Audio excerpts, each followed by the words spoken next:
अस्सलाम वालेकुम स्टूडेंट्स। आज हम करेंगे एक्सरसाइज 1.3 के क्वेश्चन नंबर 8 का थर्ड पार्ट। तो इसमें आपने फाइंड करना है A plus A transpose is symmetric. हमने ये बताना है कि ए प्लस ए ट्रांसपोज जो है क्या ये सिमेट्रिक है या नहीं है। तो सबसे पहले हम यहाँ पर लेंगे इसके सोल्यूशन में A plus A transpose is equal to question mark, यानी कि हमने ये फाइंड करना है।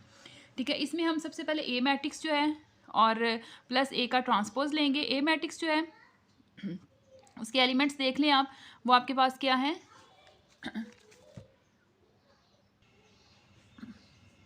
ए मैट्रिक्स जो है उसके एलिमेंट्स हैं आपके पास 1 2 0 1 और उसके बाद है प्लस ए ट्रांसपोज ही आपने उसके अंदर ऐड कर देना है। ए जो है उसके एलिमेंट्स हैं आपके पास 1 2 0 1 और इसका आपने लेना है ट्रांसपोज।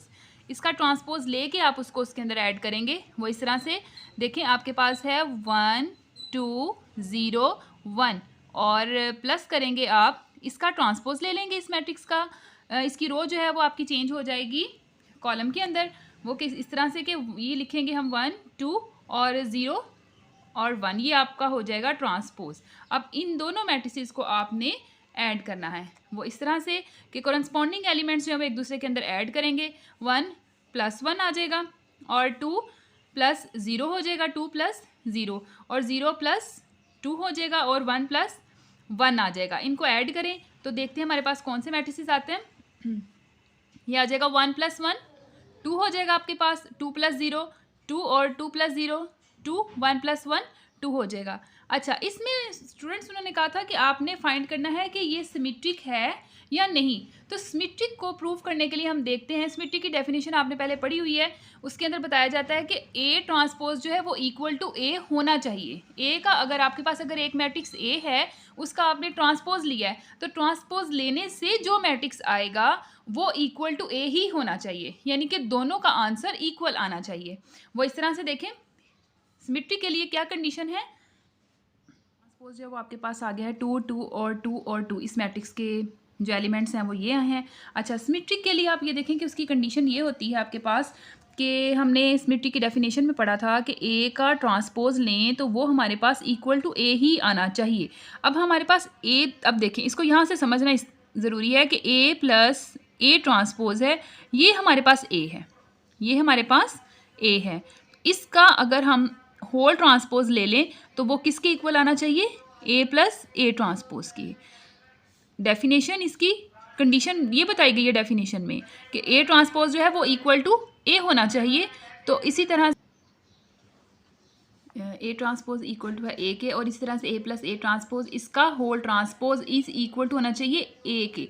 जैसे ये ए है वो इक्वल टू है इसके, और इसी तरह से ये जो हमने क्वेश्चन निकाला इसमें ये चीज़ आपकी ए के इक्वल आप कंसिडर कर लें कि ये ए है और इसी का आपने अगेन एक ट्रांसपोज लेना है तो दोनों का आंसर इक्वल आया, यानी कि left hand side equal to ही राइट हैंड साइड। तो हम कहेंगे कि ये मैट्रिक्स जो है ये हमारा इज सिमेट्रिक है, ये हमारा सिमेट्रिक है। सिमेट्रिक की कंडीशन को ये फुलफिल कर रहा है। वो इस तरह से देखें, आपके पास ए प्लस ए ट्रांसपोज क्या आया था, ए प्लस ए ट्रांसपोज ये इक्वल टू आया था आपके पास 2 2 2 और 2, इस मैट्रिक्स के ये एलिमेंट्स थे।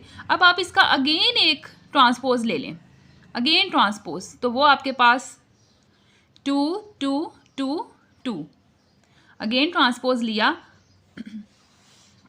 ए प्लस ए ट्रांसपोज इसका होल ट्रांसपोज, वो आपके पास क्या आएगा, अगेन वही मैट्रिक्स आ जाएगा 2 2 2 और 2। हम कह सकते हैं कि left hand side equal to है राइट हैंड साइड। इस तरह से लिख सकते हैं हम कि ए प्लस ए ट्रांसपोज और इसका whole transpose is equal to है आपके पास ए प्लस ए ट्रांसपोज के, यानी कि लेफ्ट हैंड साइड आपकी इक्वल टू है राइट हैंड साइड के।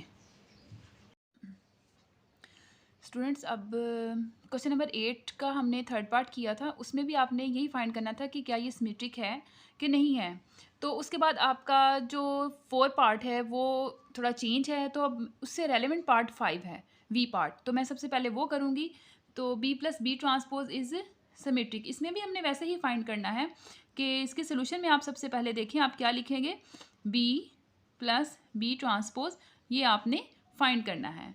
ठीक है, तो इसकी कंडीशन क्या है कि सबसे पहले आप बी मैट्रिक्स लेंगे। बी मैट्रिक्स के एलिमेंट हैं आपके पास 1 1 2 0 and then plus B transpose जो है वो लेंगे आप। तो बी सबसे पहले आप लिखेंगे 1 1 2 0 और इसका ऊपर लिख लेंगे ट्रांसपोज, टी आ जाएगा इसका मैट्रिक्स। अब आपने उसके बाद 1 1 2 0 ये एलिमेंट आपने इस मैट्रिक्स के वैसे ही राइट कर देने हैं। ओके, ये राइट करने के बाद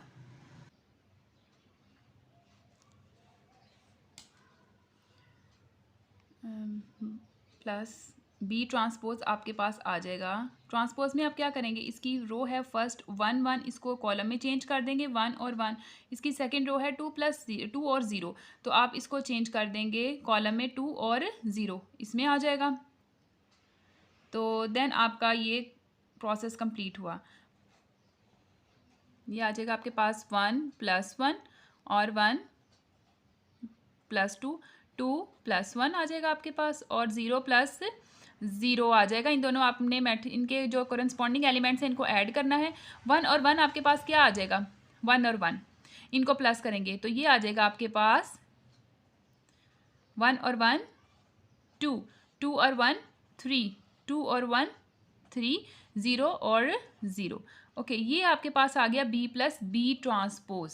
ठीक है, अब आपने इस मैट्रिक्स का अगेन एक और ट्रांसपोज लेना है। तो फिर उसका जब अगेन ट्रांसपोज लेंगे फिर हमें पता चलेगा कि ये हमारा सिमेट्रिक है या नहीं है। तो उसके लिए आप देखें,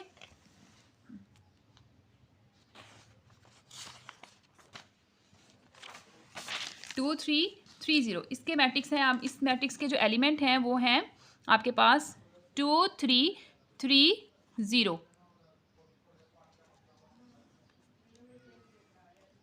ये है आपके पास B plus B transpose. Okay, symmetric हमने इसको बनाने के लिए, इसको फाइंड करने के लिए हम सबसे पहले इसको क्या लेंगे, हमारे पास होना चाहिए बी प्लस बी ट्रांसपोज जो है वो इक्वल टू, इसका होल ट्रांसपोज इक्वल टू होना चाहिए बी प्लस बी ट्रांसपोज के। तो हम इसका अगेन एक और ट्रांसपोज लेंगे, बी प्लस बी ट्रांसपोज, इसका whole transpose is equal to, again transpose के लिए 2 3 3 0, इसका हमने अगेन एक ट्रांसपोज लिया। तो जब इसका दोबारा लेंगे तो उसमें आपके पास आ जाएगा whole transpose is equal to, तो हमारी ये जो फर्स्ट रो है ये चेंज हो जाएगी कॉलम में और सेकंड रो जो है वो भी हमारी चेंज हो जाएगी कॉलम में। 3 0 जो है वो भी हमारा रो जो है वो कॉलम में चेंज हो जाएगी। ओके, इसमें देखें बी प्लस बी ट्रांसपोज, इसका होल ट्रांसपोज, उसका भी आपके पास मैट्रिक्स आ गया 2 3 और 3 और 0। अब ये हमारी left hand side equal to right hand side हो चुकी है। बी प्लस बी ट्रांसपोज, इसका whole transpose is equal to आ गया आपके पास बी प्लस बी इसके ट्रांसपोज के, क्योंकि ये हमारा सिमेट्रिक है। SY